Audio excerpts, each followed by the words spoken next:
Welcome back to the Delaware Way. So many people out there are dealing with so many types of traumas in their life. It's important to deal with that trauma, and there is help. Dennis Carradin and Lynn Feldbaumer are with the Delaware Trauma Survivors Foundation. Thank you both for being here.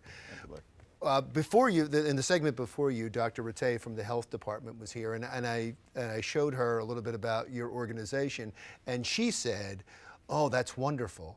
She said, trauma and the stress related to trauma is the root of so many health problems in our state, and I'm sure you would agree with that. Oh, absolutely. You run down your immune system. It takes it's taxing on the entire body. It's not just a mind issue or an emotional issue. It's a physical issue when you're traumatized. And many times it's very difficult to find the people that have suffered traumas. They don't want to come forward.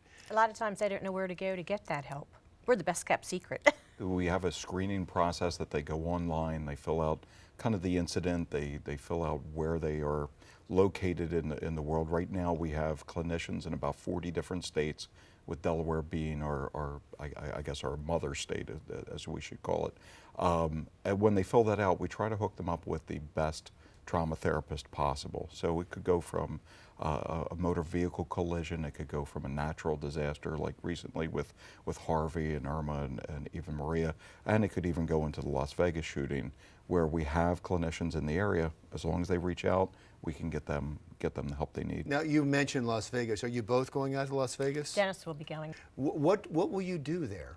Right now, because of the situation, you figure there's 22,000 people that were in attendance to the concert itself, and it's a spiderweb approach. Those 22,000 were clearly not all from Las Vegas. We actually had several people that we've been in contact with that have been through in Delaware themselves, that had gone to Vegas for the concert.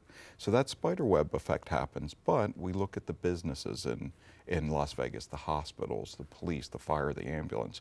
We go out and we start talking to them individually, groups, and what have you, at least debriefing them from the trauma itself. I think it's smart not to get into the politics of gun control right now, but when you talk about mental health, that is important to deal with at this point, even though the shooter has no history of mental health problems, with the exception of killing over 50 people and injuring over 500. And you think of just the victims as being the trauma victims, but it's not just the victims. It's far-reaching effects. So around those people, it's the people that respond, the people that saw it, the people that, I'm certain some people that even hear about it could be traumatized by it. Am I right on that? Absolutely, and even the family members get traumatized when their loved ones experience something, and they can't help but to bring it home, and by their actions they may be withdrawn, or they may be verbally abusive or whatever. It's different people respond to trauma in different ways. I'm going to ask both of you this question. I'll start with you.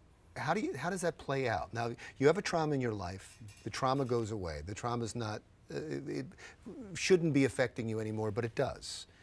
How does it affect you? Well, I would say the trauma really never goes away. You learn how to deal with it and how to cope with it.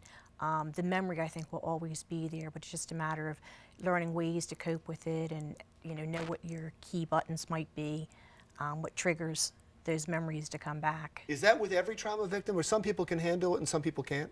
It's residual effects, we would call it, where people will hold on to the effect of the trauma longer than others. And when we say the effect of the trauma, severity-wise. So if we give it a scale of 1 to 10, 10 being the most severe, some people will hold on to that 8, 9, or 10 effect for years. The key thing is to try and get that help and work through those issues. But even doing that initially, you're still going to have the after effects. But it leads to other health problems too. Oh, yes. God, yeah. Oh, yeah. The stress itself. You're more prone to infection. You're more prone to the common cold. We see folks within that first year after a traumatic event. If we were to look at the folks in Vegas that were the impact group, this next year they're, again, more prone to the common cold, more prone to aches and pains, more prone to accidents, just more serious heart disease? Absolutely. Your body gets so run down. Yeah, so how do people get a hold of you? Right now we have the Trauma Survivors Foundation.com, where you can give us a call on our toll-free number. You just make a simple phone call, fill out a form, and then we're there to help. And you have a big event coming up, right? Yeah, it's our black tie and sneaker. This is our 5th anniversary, and it's our signature event. And it's open to the public. Although the tickets are going fast, we sell out every year. But people can go to blacktiesneakersgala.com. It's our website dedicated to it to come out. They could make a donation, buy tickets, just that wear their best tuxedo or their finest dinnerwear and their best sneakers for just for fun. Oh, perfect. That sounds like fun. Good luck with that, and thank you so much, and please come back. Dennis Carradin, and good luck in Las Vegas. Thank you. Dennis Carradin and Lynn Feldbaumer from the Delaware Trauma Survivors Foundation. When we come back, how prisoners are helping with the Delaware Food Bank when the Delaware Way continues.